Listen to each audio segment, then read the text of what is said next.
Okay, YouTube, in this video we're going to be looking at the physical characteristic of work and how we basically account for this mathematically. And so to begin with, I suppose we'll go ahead and start with this. We say that the unit of work is calculated by taking a force times a distance, where F is the component force in the direction of motion. We're going to come back and talk about that, but D is some distance here. And so I guess what I would want to say is, if we were to write out a pretty simplistic example, and we say that, maybe here I am, right here. And what I'm doing is I'm dragging some weight, some massive weight right here. And so maybe we can neglect this line right here and we say, here's my mass. Basically, if I were to pull it in this direction with a certain amount of force, maybe like 20 newtons or something like that, and I did this for exactly, say, 10 meters, then what we could calculate is my work as a product of my force, 20 newtons, and my distance here, 10 meters. And so what we get is this interesting unit, by the way, is a Newton meter, but we get 200 Newton meters of work. And so the interesting part here is that that was really super simple, and really there's not a whole lot of thought that had to go into it. When we talk about work, though, I said I'd come back to this F part. We refer to work as being the amount of work done in a specific direction or some direction of motion. So you can see here that I was pulling this mass here directly to the right, but what often happens is, if we were to say, let's look at this situation again here, if I had a mass on the ground, and let's say here's what I'm doing, somebody like me, as I'm pulling on this here, might look like this. But basically what I want you to understand is that my pull is going in this direction right here. And so we could represent this right here with some vector. Very, very easy to do. But this vector v, or as a matter of fact, let's just put f, this f vector, this represents the amount of force that I'm pulling with. And so if I wanted to do this again, say for instance, and pull this, some distance here, and really this is what I want to highlight. Pure sense of this problem is that we have some distance here, and what we want to do is we want to calculate the work, but we said it is the amount of force, or at least the component force, in the direction of our motion.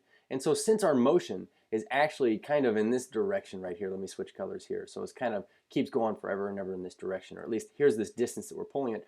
What we want to do is really say that since this force vector has two components, one would be its horizontal component and its vertical component, could we determine what its horizontal component is? Because this is the force in the direction of motion. And so since this is what we want to find, then the interesting part here is that in a typical situation, we would already know the angle at which we're pulling. And if that's the case, and we wanted to find the horizontal component here, we've already been familiarized with the fact that our horizontal component of a vector really is the magnitude of that vector times the cosine of the angle at which we're pulling.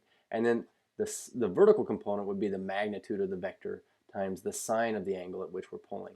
And so since what we're really looking for here is the component of our force vector that's going in this horizontal direction, what we're really looking for is the horizontal component.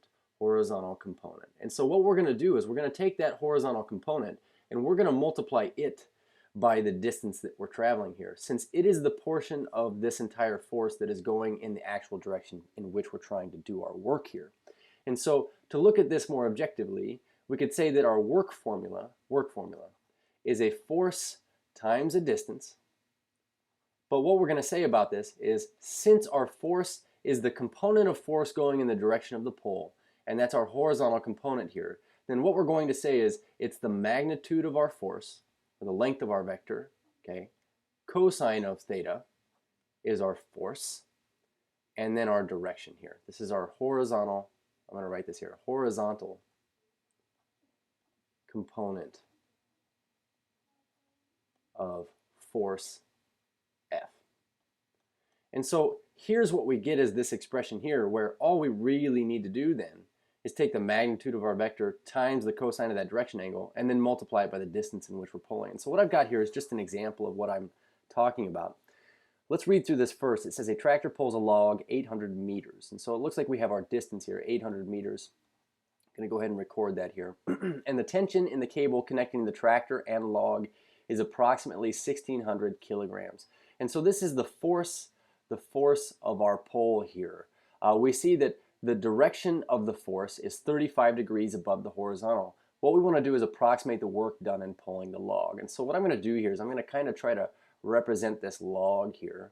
And what we're doing is we're pulling it with our tractor. And so I suppose, don't make fun of my tractor here, it looks like this. But what we've got is a situation where it's pulling on this log, and I'm exaggerating a little bit here, but with the horizontal, we've been told that this is a 35-degree angle. So we have a 35-degree angle, and we have our force that's pulling upward here. So here's our force vector at a magnitude of 1,600 kilograms is the amount of force that we have pulling in this direction. And what we want to do is approximate the work done in pulling this log. Well, the next thing we're going to need here for our work, other than our force in the direction of the magnet, or in the direction of the work, but other than the force, we need the direction, or the distance, pardon me, the distance. And so since we're going to be pulling it 800 meters, we can look at it this way. We're pulling it 800 meters in this direction.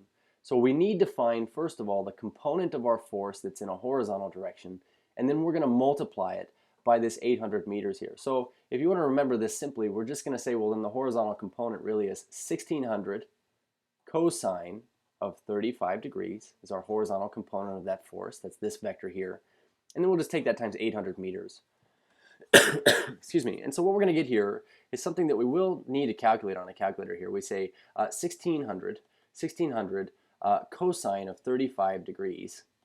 And then we're going to take this times 800 and then label it with our units here. But in terms of work, we have 104.8514. So 104.8514 point, and I suppose we'll go out to the nearest tenth here, 6, and this would be measured in, since our force was in kilograms, we would say kilogram meters. And so this many kilogram meters of work are being done in the direction of this distance. Cheers.